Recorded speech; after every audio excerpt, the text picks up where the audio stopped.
Hello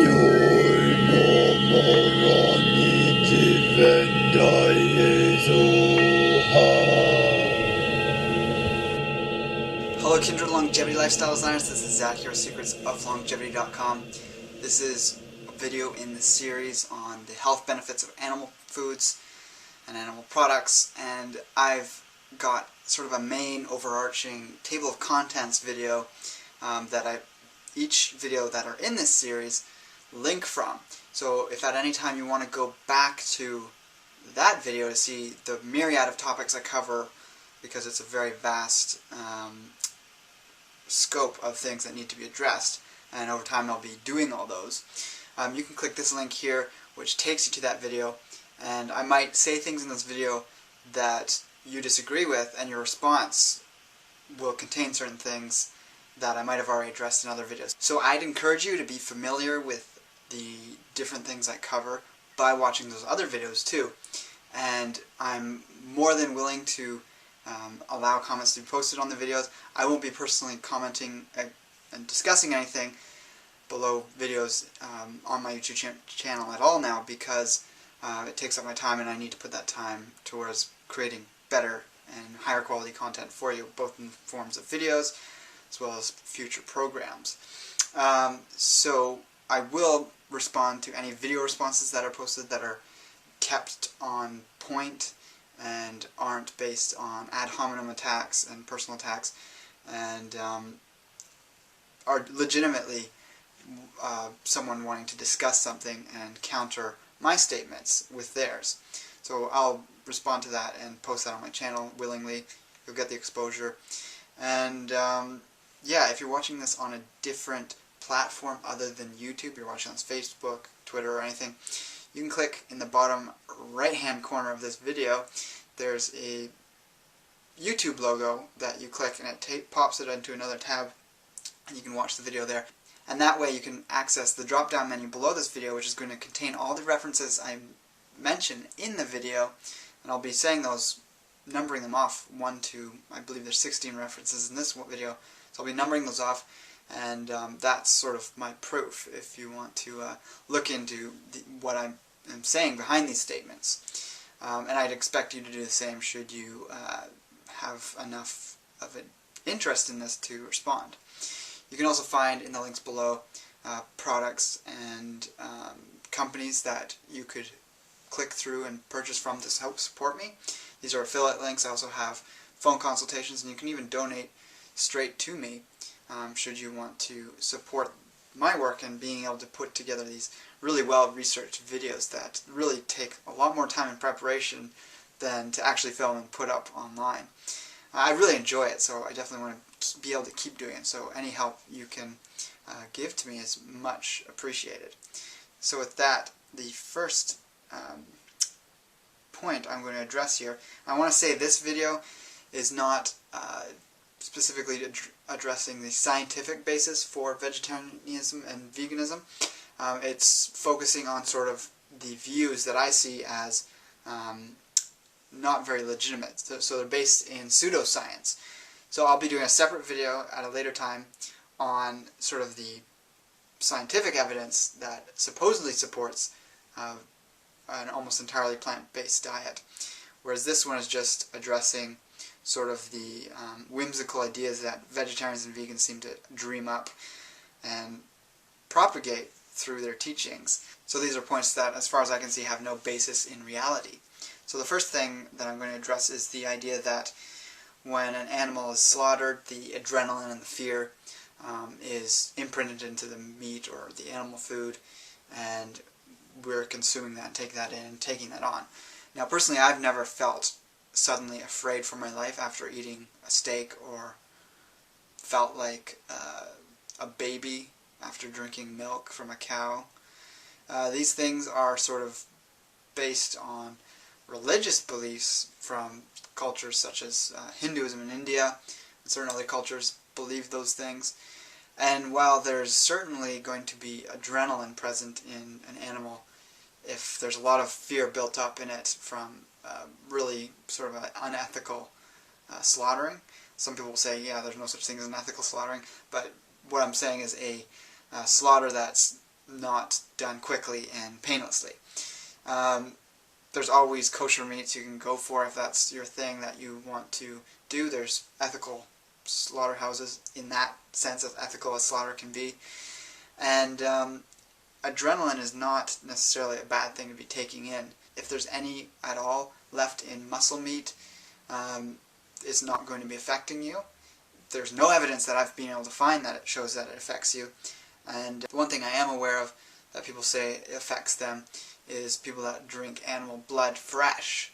So this is the Maasai and other groups where they'd be consuming the animal foods fresh and raw.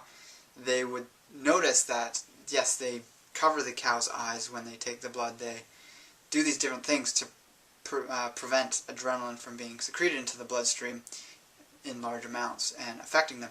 It doesn't even affect them negatively, it just gives them a bit of a boost and energy rush, but, you know, they prefer not to have that to some degree, and so there's ways that they go around that, which would be making sure the animal's comfortable during that harvesting or the slaughtering of the animal. So the first link below is a study that just shows that the various parameters for meat quality are unaffected by the various conditions that the animal's in. So obviously an animal that's kept in a horrendous condition in a factory farm is going to be lower quality meat than an animal that's out grazing. Just in terms of the nutrient density and the suppleness of the tissue, it's not going to be as tough. But when we're talking about just specifically the difference in composition of hormones and other things in the meat, forgetting aside the synthetic hormones added to meats to produce growth in them, but fear hormones and those types of things just simply are not there, as you can see in this study. But yeah, I simply cannot find any legitimate reason for this point that vegetarians and vegans, it's one of their biggest things that they talk about, but it really is a spiritual thing, and personally I meditate an hour and a half every day, or at least that long on most days, and I am unaffected by animal foods in my diet. They actually have improved my meditation. In the past I thought it had been affecting me, but I feel at this point that that was a little bit delusional. That sort of Hindu idea of the sattvic and the rajas and the tamasic diet, I have found not to be true in my own experience. It might be in others, but you also have to consider to what degree is it the placebo effect. So then the next point I'm addressing is the idea that consuming animal foods, and specifically meat, increases violent attitudes in people that eat it. To a degree, testosterone levels are raised in people that consume flesh, and that increases the likelihood for competitive behavior. However, that is not directly saying that when you eat an animal's flesh you're becoming more violent. What we do see is populations and people with the lowest cholesterol levels are actually most susceptible to committing crimes, to being depressed and suicidal, and to being murderers. I've got the second study below here that shows this. And we can also consider simply Hitler. If vegetarianism made you a saint in terms of being non-violent, we see Hitler being vegetarian and committing one of the most astonishing mass murders of all time, literally genocide. And by all means there's definitely going to be dictators and mass murderers that were omnivores, but I'm just putting out the point there that this is more of a personality issue and a social issue than it is an issue of someone eating a specific diet that's affecting them to a large degree. But we do see people with the low cholesterol levels being sort of more on edge, you could say, and more likely to do harm to themselves or others. The next point is that this is a myth being spread by certain people on the internet. I've seen a few different raw food teachers talk about this, more than one, but I know some of you will have one in mind when I do talk about this, is that B12 is lower, this is sort of the myth, is that it's lower in omnivores than in vegans, or that people consuming animal flesh are more likely to be B12 deficient. I have not seen any studies put forward. I've heard this from a few different sources. And I'm sure there is a study out there that does show this, but you have to first consider that the populations they're looking at are going to be the people in the mainstream Western diet. tons of junk food, tons of refined carbohydrates, white flour, white sugar, etc. And this is going to significantly affect their B12 absorption abilities, and that's going to lead to lower B12 rates. And the supposed studies that compare this are comparing those types of people on that type of diet to people on a vegan diet. And the vast majority of people who choose to be vegan are doing a number of things better for their health, and they're reducing the refined carbohydrates to some degree. Not all of them, of course. But we see a higher percentage or proportion of them that do this. So when you take two equal portions from these two different groups, and this group who's vegan is more health conscious, they're going to be doing more things for their overall health, and thus improving B12 absorption. But again, I haven't even seen this study, and the one that I have here clearly shows that omnivores have a drastically better B12, serum B12 levels than vegetarians, and then even better than vegans. So the numbers range in the 1% of omnivores being B12 deficient, whereas on the side of the vegans it was 52% of them deficient. And when we're talking about deficient, we're talking about so drained of B12 that it's actually starting to do physical, irreversible damage. So that's more than a 1 in 2 chance of every vegan you meet having damage occurring in their body. Yes, this can be reversed with a B12 supplement, which is highly recommended if you are on that path. But don't get it confused in your head that you're okay without it. And in my opinion, it's best to supplement with a whole food-based B12, one derived from yeast. But yeah, that 1% in the omnivores is being at that point of having actual physical damage occurring. It's so low and so obvious that B12, which is only present in animal foods, can be absorbed from the animal foods. So I'd really caution anyone from listening to these people who are spreading these ideas, just because it can be dangerous to think that you're above and beyond the B12 issue. You have to be tested, and you should be taking a supplement if you're vegan, and probably even if you're vegetarian. A very common point, or lack of a point, that these people are bringing up is that meat rots in your gut. And this is pretty hilarious when I came across this article, this really well put together article that shows quite clearly that animal foods do not rot in your gut. My personal experience, I'll say, is that when I started consuming a lot more animal foods, is my gas and digestive distress, however mild it was, came right down. To a degree, this can be food combining issues. If something starts fermenting in your gut, if you're eating fruit after a heavier meal, it's going to ferment in you a bit, and that's going to be causing gas. But even just consuming a high grain meal or a high starch meal, high bean or legume based meal, I'd always have some degree of gas. But with animal foods, my gas and flatulence has gone right down. That's one of the biggest benefits I've seen from it. Not that I was anything over the top, but it's so significant that this article really piques my interest because, and by the way, this is link number 4 below, it lays out quite clearly that physiologically beans, grains, fruit, basically all plant matter is literally rotting in your gut as it's going through. That's the process of plant matter breaking down. It is rotting. It is fermenting.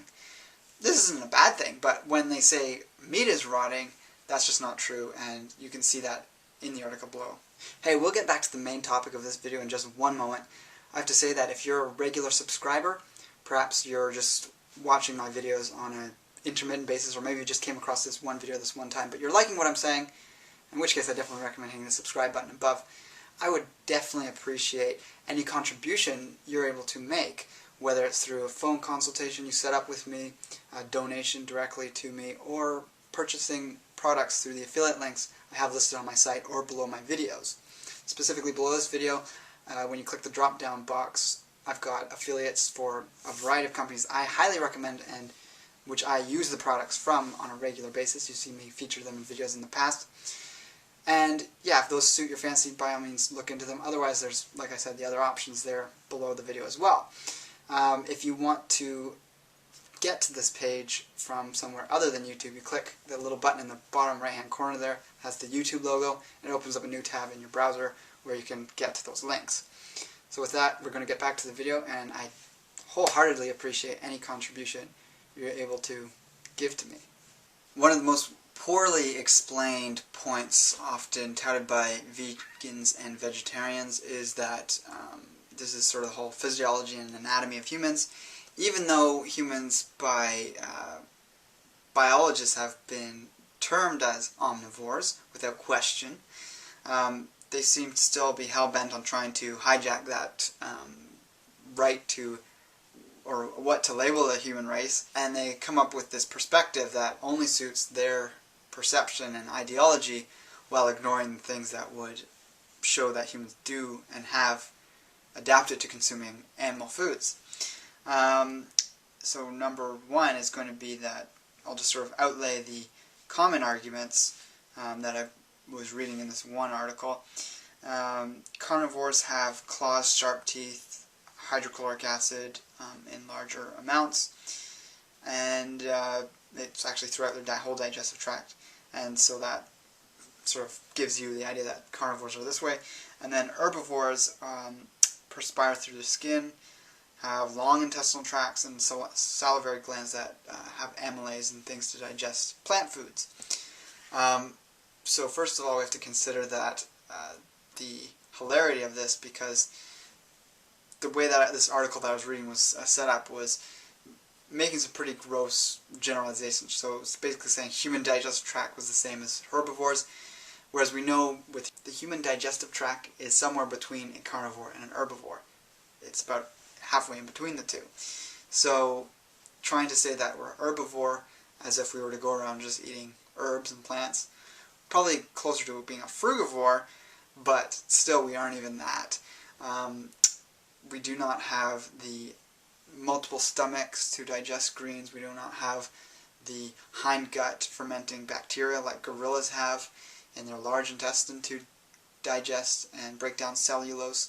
We have a very much shrunken large intestine to not be able to handle as much fiber that even chimpanzees can, let alone the gorillas and orangutans, which have much larger volumes of large intestines in comparison to their small intestines, whereas in humans it's reversed. We have much larger volume of small intestine in comparison to large, and so that's because we've had a diet so nutrient dense in terms of higher in fats and proteins, so we need less volume and stronger power in the small intestine to be able to digest and absorb all the nutrients from those things. We produce just as much hydrochloric acid in our stomach and small intestine combined in comparison to our digestive tract length as carnivores do throughout their whole digestive tract length. And our hydrochloric acid in our stomach is actually of a lower pH than certain types of carnivores. This is because when we consume something, we want to definitely totally eradicate any chances of there being parasites and bacteria, because it's going to be in our system longer than a carnivore with a very short digestive tract. So if there's any chance of parasites, etc., they're going to be eliminated much faster than humans. So that's why humans would have a slightly lower pH, as in being more acidic than certain types of carnivores. Also, the idea that our teeth are more like an herbivore is pretty ridiculous. While we don't have sharp teeth like a carnivore, because we're an omnivore, we do have sharp front teeth, and anyone that's eaten meat knows that you can simply chew it or rip it off with your hind teeth. You can rip it off with your front teeth. And even carnivores have not molars, but flatter and more teeth closer to being molars towards the back of their mouths, and they generally swallow their meat whole as well. Humans' anatomy has simply evolved that we have to chew our food, and that's perfectly legitimate. We've used tools for millennia, which has avoided the adaptation of developing sharp teeth and claws for killing prey, because we have sharp spears and sharp rocks for hacking flesh off the bone. Millions of years of evolution has allowed this to take place, and I've covered this quite thoroughly in a past video, which you can click on the screen here to have it pop up in another window if you want to watch that. This is just one of the other videos in the series. If you think that humans were traditionally vegetarian, we have been omnivores for many, many millions of years. So another thing this article brought into play, which I thought was really silly, was they were saying we have no sharp front teeth. So obviously we have sharp front teeth that can do the things that we do. They're not long and pointed, but they're perfectly suitable for biting into plant matter, biting into fruit matter, biting into flesh, if we are consuming that. And then the other silly thing was the focus on the salivary glands. Yes, we have amylase in our saliva to digest carbohydrates, begin the process of digesting carbohydrates, but we actually have a smaller pancreas than other apes, not bigger. And that's because the pancreas does produce a lot of insulin, so we're not as adapted anymore to such a high sugar diet, and those protein digesting enzymes are produced in many other parts of the body than just the pancreas. But it's the insulin in the pancreas that would be the key point to take into consideration there. We have a thyroid that produces hormones that prevent cholesterol from building up in our arteries. When you feed cholesterol to a rabbit, cholesterol-containing foods, gets heart disease very quickly and will kill the rabbits prematurely. And if rabbits are given certain thyroid hormones that would be in excess to what they're able to produce, they actually are able to pull the cholesterol off their artery walls and then have it leave their system. This works with chimpanzees and other apes as well in captivity who are given high cholesterol diets and would develop these problems. But humans do this, and the problems of cholesterol that people perceive to be an issue, I do address in another video, but humans do have the adaptation to prevent heart disease in themselves, just as carnivores do. And in terms of being able to perspire, yeah, that's one thing. Humans perspire through the skin, carnivores perspire through the mouth. Again, we're not carnivores. Biologically, in our evolutionary history, we were off in very hot climates and in almost desert-like climates, and we'd walk or even run long distances, and we had that adaptation that allowed us to hunt for long periods of time and actually beat and eventually capture and kill animals that could not or didn't have as much of an efficient cooling system as humans did. And then we could also get into the liver being larger in humans in comparison to other primates. You can check out the 5th link below if you want to know the pH of human hydrochloric acid. It's around 1.35 to 3 to 5, just if you wanted a reference for that. So if you want to watch the video on me responding to Durian Rider on the topic of tools and whether it's legitimate or not for people to, or humans to hunt with them, you can check out this link here. That takes you to the video where I discuss that in great detail, and you can also find that as the 6th link below. The next common myth that is often perpetrated is that we are a tropical adapted species and thus need to eat a high fruit, high carbohydrate diet. The evidence is clear that humans, yes, began their whole process as humans in Africa at a time when Africa was very arid and similar to how it is now. There wasn't a vast amount of jungle, and certainly there was some of our ancestors that had lived or did live in these areas that had more jungle and more abundance of fruits. The more arid areas where there was humans as well, the diet would have certainly been made up of a combination of meats, grubs, tubers from plant roots, and hard berries. So the few berries they could have gotten would have been very small, dense, and hard, and not that palatable, and not making up any significant portion of calories in the diet. I do go over this in, like I said, my other video, which you can get back to by going to the main content video for this whole series, and then watching my video on the science of our true ancestral diet. And that's interesting if you want to know the whole procession of what happened at different stages in our evolutionary history.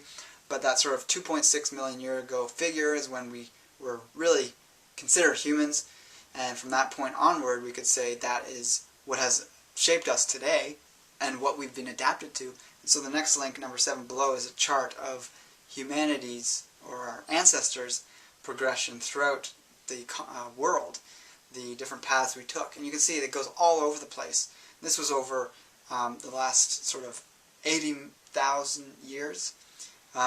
So humans were in Africa for a period of time there. It was very much a diverse area, and that last 80 to 60 to 70 to 50,000 years, humans really progressed rapidly across the globe. And this is probably around the time that we were really using fire to cook most of our food, which allowed our brains to get a little larger than they had been, and this allowed for greater adaptivity to different climates. So humans are a globally adapted species. We're not just designed to do well in tropical areas. You can see that in our skin color. People with lighter skin are better suited to more temperate climates. Obviously, people with darker skin need more sunlight and thus more vitamin D from the sun. And they need to be in areas where there's enough sunlight, or they're getting it orally in their diet, vitamin D that way. But even if we were a tropically adapted species, that wouldn't mean much in terms of whether or not we're supposed to be vegetarian or omnivore, because like I showed in my video on the ancestral side of our diet, even back 2.6 million years ago we were eating copious amounts of animal foods, and this made up the majority of our calories from that point forward, no matter where we lived. Even when we lived in areas where there was a lot of access to carbohydrates and fruits and tubers, things like that. So the next point is that you can't detox, or animal foods makes you toxic, so you can't detoxify your body on animal foods. And this just flies in the face of common reason about biochemistry. Anyone that knows that if you are overweight and you want to lose weight, you need to detoxify. So what does that tell you about the fat in the human body? Where are toxins held in the body? They are not held in the liver, they are not held in the kidneys, they are not held in the filtration organs. They are held in the tissues, in the fat of our body. To a certain degree the muscle tissue, but mostly toxins are stored in the fat.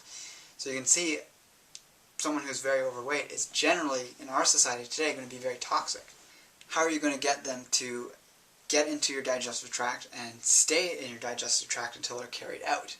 Yes, there's going to be certain types of toxins that need certain unique compounds like chlorophyll.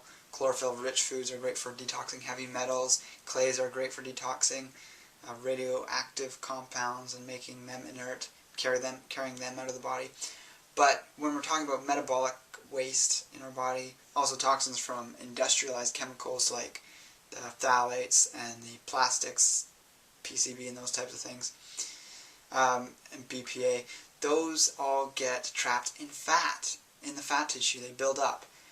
So we want to consume fats to detoxify those things. If you don't have fats in your diet, if you're eating a very low-fat diet, you're going to have the cleansing effect in terms of, like I said, those possibly the heavy metals, if you're eating enough greens. But a low-fat diet is not detoxifying in that sense. It's detoxifying to perhaps the buildup of acids in the body from highly acidic junk food-based diet. But even considering a highly acidic animal foods diet that is based on clean animal foods is not going to be building those acids up in the body the same way a standard type of diet would. So again, different things detoxify in different ways. Fats are very important in detoxifying properly. Our liver needs fats to detoxify itself. So if you're consuming fats from plant sources as well as animal food sources that are clean to begin with, you're going to be very much on your way to detoxifying yourself. So don't get caught up in this idea of a low-fat diet as being the most detoxifying diet, and even more so a low-fat vegan or raw vegan diet as being the best. Simply not true. The next point I had a lot of fun researching, and it's probably the largest point that I'll make in terms of having the most number of references for it, is the idea that animal foods make you smell bad. They give you body odor, and that I hear it all the time on Facebook and other social networks that vegans are so proud or happy that they have no body odor or they smell sweet and fragrant. First of all, there's a variety of reasons of what would give you body odor, and a lot of people that have this mentality are coming from a toxic diet to begin with, and so when they eat a cleaner diet in terms of more whole foods based, more organic, etc., yes, they're going to smell better because they have less toxins in them. But the first thing I want to mention is that these 5 different things that can cause body odor, and whether it's a bad body odor or not, is partially subjective, but it's also based on whether this is something that is unhealthy for the body or if it's a normal process in the body. So I'll just list them off and then I'll go into more depth. Bacteria in the sweat that is consuming either toxins, it can be consuming fats or proteins, it can be consuming other things, dirt, and it basically just causes bad smell. So if anyone who's can remember back to gym class in high school or being in a gym, that there's that smell of sweat. And if there's old gym clothes, or if you had a gym bag and you forgot about it for a couple days and went to throw the stuff in the laundry, it can get very rank very fast, and that's the bacteria. There's a wide variety of different types of bacteria that can be in the sweat glands of the body or end up in clothing that has been worn during athletic endeavors that would be breaking down various materials that would cause this horrendous smell. That is by no means a healthy smell. If someone has that going on, they need to bathe more frequently, or they need to wash their clothes more frequently, or they have some sort of issue going on with the bacteria in excess in their body. And just keeping up with bathing is basically the main way to keep this in check. And again, I'll quickly list them off, as I said I was going to do, but I got caught up with the first one there. So then there's also toxicity, there's diabetes, it can create a body odor, and then there is androgen levels in the body. So back to bacteria in the body, one thing that can be occurring is if you're producing or consuming excess protein, that can be coming out in your pores, and the bacteria can be eating that, and that can have a certain distinct and not so pleasant smell to it. Link number 8 is an article that shows how much protein we can absorb at any one time. So if you're eating in excess to this, you're probably not absorbing all that much of it. So this is in the range of 30 grams, but this can definitely be much more if you're, a 200-pound bodybuilder. You've just worked out, you've torn your muscles down, you can probably consume up to 60 or more grams of protein at a time. So if you're getting excess protein in your diet, then yes, it's going to end up in your sweat, and your bacteria is going to be eating that. So this idea of a high-protein diet is not the greatest in that sense, and personally I feel that it's much more beneficial to eat a higher-fat diet and having moderate protein, which would fit into this. If you're eating 3-4 meals a day, you could be getting 30 or more grams per meal of protein. If you have a little bit more, it's not going to make the biggest difference in the world in terms of odor. It's when you're consistently consuming large amounts of protein that your body just can't deal with the excess, and it sort of spills over and out through your pores. The next idea of toxicity is that, yes, toxicity, whatever form it is, has bad odor to it. It's causing the decaying to a certain degree, or the lack of vitality in your body, and that's going to have a bad odor to it. Think of toxicity or decay in your mouth. If you don't floss or brush regularly enough, that's bacteria consuming things. It's definitely linked to bacteria again that would cause this bad odor. Anyone who's done any significant amount of detoxing knows that their fecal matter can smell worse if they've just detoxed something, or the sweat coming out of their body from after a infrared sauna can be really bad if you're a toxic individual. And when you've done enough of this detoxification through diet, through all these different therapies, there's practically no odor left, or none of that odor that you would attribute as being bad. Next is a very interesting one, is diabetes. If you're pre-diabetic or you are diabetic, your sweat can have a sweet smell, and that's because the sugar in the blood is uncontrolled and starting to seep out into the sweat, into your urine. Your urine will have a sweet smell, and this is not a good thing.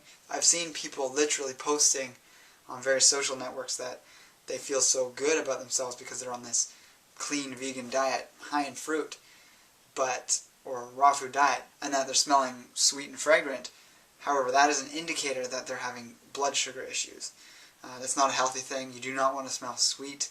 Maybe if you're using a natural essential oil type fragrance that had a sweet smell to it, that would be fine, obviously.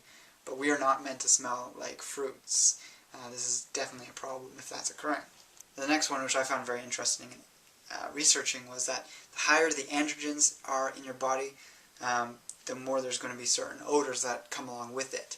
So this compound called androstenedione, which is different from androsterone and androstenedione, is actually a pheromone, but it is a metabolite of testosterone, so it's considered an androgen, but it doesn't have anabolic qualities as the other androgens do, so muscle building, muscle tissue enhancing, sex drive enhancing. It does actually increase sex drive in the opposite gender, or specifically it's mostly in males who have this, and it does increase that sort of lust and sexual interest in the opposite gender. So if you have low testosterone levels, specifically from a low-fat, even vegan or vegetarian diet, you're going to have problems having enough of this pheromone to be attractive enough to the opposite gender. Yes, within your own little clique or niche of vegetarians or vegans, you might be attractive to them because they're used to that, and they have such low masculine force, you could say, low testosterone, that they're unable to produce enough, and so they see that in a potential partner. But what we do see is that women across the board, if we're talking about heterosexual women or gay men, do have a preference for high levels of this pheromone in the bodies of men. So you need to have this in high amounts, and link number 9 below shows that yes, women do have this attraction to this pheromone. There's other compounds and androgens in the bloodstream and the sweat that end up in the sweat that have an odor to them that different people interpret it different ways, but generally speaking, when these are high, they are more attractive and signal certain characteristics about the person who that's high in.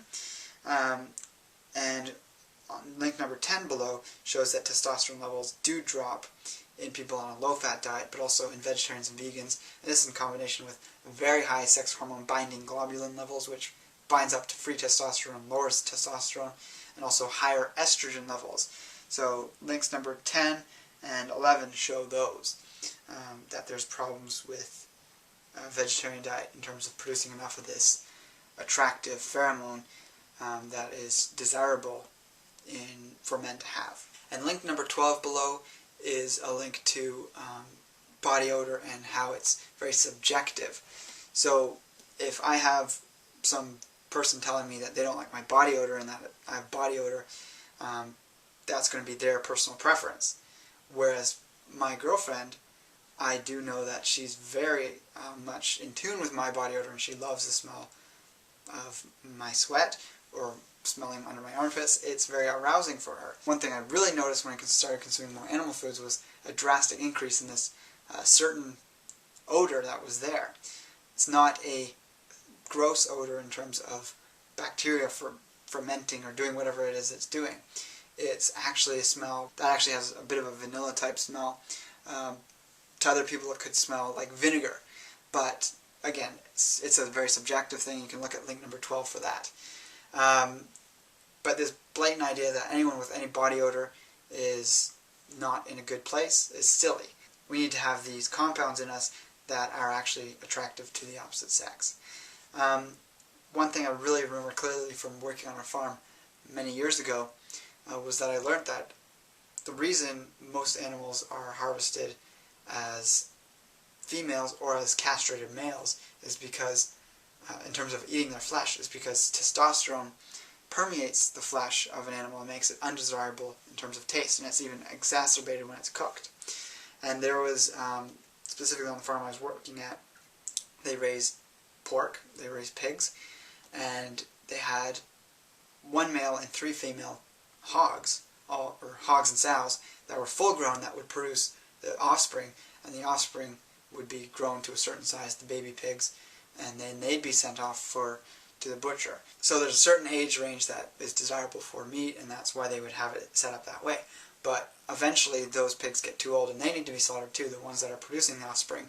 And there was the male pig, when they wanted to switch it over, that someone who I had met, and this was way back at the start of high school that I worked on this farm, I actually met someone who was on the primal diet that Augenis von der Planets teaches, who had cured cancer in themselves by consuming lots of raw meat, lots of raw eggs, lots of raw dairy. And at the time I was totally flabbergasted by it, really put off by it. Actually, the guy was a little strange, but you know, he had a story and it was quite incredible. And this happened before I actually got to the farm, but he had wanted this adult male pig, and he came to the farm and helped them slaughter it in the field so that he could take it and pickle it and make high meat out of it, which is basically rotten meat. Something I don't necessarily recommend, but it was working for him in his unique cancer treatment. But basically this hog, he told me, had such strong testosterone that he couldn't consume it any other way but to pickle it, just because the testosterone would be so strong, and such a pungent strong taste that it wouldn't be desirable to eat. So that you just have to think about a human with low testosterone levels. What condition are you getting yourself into in terms of your body's development, and where you really should be in terms of your health if you're sort of limiting your hormonal power by consuming not enough fat, or a diet that's too low in animal foods and too high in plant foods. Another common myth that is often said is that animal foods have no water in them. Plant foods are high in water, and so we should eat mostly plants. Link number 13 clearly shows a table of the water content of different types of meats.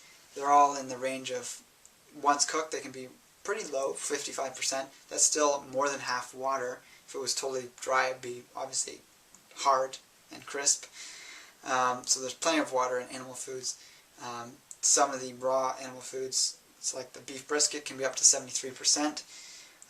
That's a lot compared to kale, which is around 75%. It's not that far off. So yes, there's going to be plant foods that are up to 90% water, or even more if it's like a citrus fruit. And you can just eat a diversity of foods. You're going to be getting water in all foods.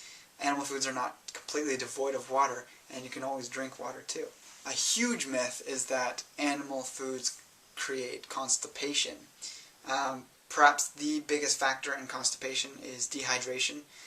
So people who are consuming a lot of caffeine on our standard American diet, who have constipation problems or any type of digestive issue, and then switch to a vegetarian or vegan diet, it's definitely going to be moving towards more whole foods. And yes, they're going to perceive that their bowel eliminations get easier. I had no issue when I switched over to animal foods, or more animal foods in my diet, with bowel issues. I had, like I mentioned, less flatulence. If anything, when I eat too many carbohydrates at this point, if I'm eating potatoes or any root vegetable, I have found that my bowel movements have been less desirable in their results when I consume more plant foods. And if you think about it, fat or oil, if you put that on a ramp or on a sheet that's on its side, it's going to slide very easily. It's going to drip down. So this idea that you need tons of fiber to be able to have good bowel movements is really just totally made up. There's even been some research that shows the insoluble fiber being harsher on the digestive system because it's almost got a crystalline molecular structure, and it scratches and irritates the colon, and that can set up problems with inflammation, diverticulitis, and other things down the road. But definitely, no one's saying eat no fiber, but you don't need to eat excessive fiber. Like I said, our digestive tracts have shrunk since we were older or more ancestral types of primates that are closer to gorillas, chimpanzees, etc. They have more gut volume than humans. So we're sort of a medium fiber type species in terms of the way we've adapted. So the major causes of dehydration, in my opinion, are dehydration, like I said. Stress is the biggest one. People on the high caffeine, high non-whole foods type diet have high stress because of the sugar, because of the lifestyle, because of work, and that's going to constrict the smooth muscles of the bowel. It's going to cause constipation. It's going to cause thinner stools, lower stool weight, which is implicit in increasing your chances for colon cancer later in life. So stress is a big one. Then there's also low gut flora. If you don't have enough good bacteria in your bowels, it's going to inhibit peristalsis and the smooth flow of fecal matter through the digestive tract. And then, of course, fiber. For some people who are more fiber adapted, they do need a certain amount of fiber. They can deal with lots of fiber, but some people can't.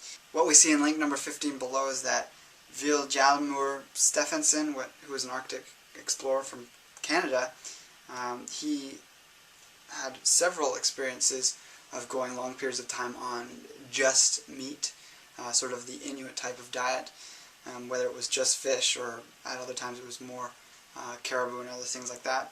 He actually did a year of just meat, this study, so he just consumed meat with this other person, and they monitored a whole variety of health parameters. So aside from the fact that they had perfect health at the end of the study, no kidney problems, no other issues like that, it was acknowledged and recognized that they had no cases of constipation and no issues with poor digestion. So this idea of constipation being a lack of fiber, it's almost certainly more a cause of a excess refined fiber, or lack of fiber in foods that would normally have fiber, so refined carbohydrates. When you do consume white flour, white bread, white sugar, this causes harder and less motile stools or fecal matter that can cause constipation. And that's what we see simply when we compare people on a paleo or low carb diet. They have no issues with constipation. Yes, there's going to be some people who already have major issues going on, and just any change of diet is going to cause constipation in them, or they're not drinking enough water, or there's other issues going on that they didn't make up for when they made these changes and reported these problems. So to round off this video on this topic, this is a very interesting article. It's link number 16 below, and it's from Psychology Today, so it's got a lot of good scientific reference to it. 75% of vegetarians eventually go back to omnivorism, and this is just this very startling number, considering so many people propose it as the best diet possible, whether it's veganism or vegetarianism, or basically a high plant food diet that's avoiding various types of animal foods. So this large chunk of people that go on these things eventually go back, and of those people that go back, 35% of them are doing it for health reasons. There's other reasons for people going back, but generally speaking, most people are experiencing health problems when on this for long periods of time. And yes, there's always going to be things that the very strict, dogmatic vegetarians and vegans point to as being things that those people did wrong before they went back.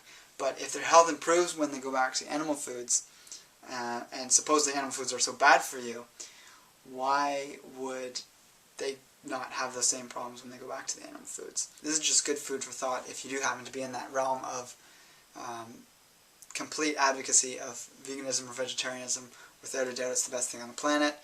That's what this series is intended to do, is to sort of make you think critically about your stance and about your points, because even if you are going to be vegetarian and successful with it, I think it's important to not spread misinformation. That's what this video is about, and also to have a lot of these facts set straight in your mind, and really see that it's not the worst thing in the world in terms of your health.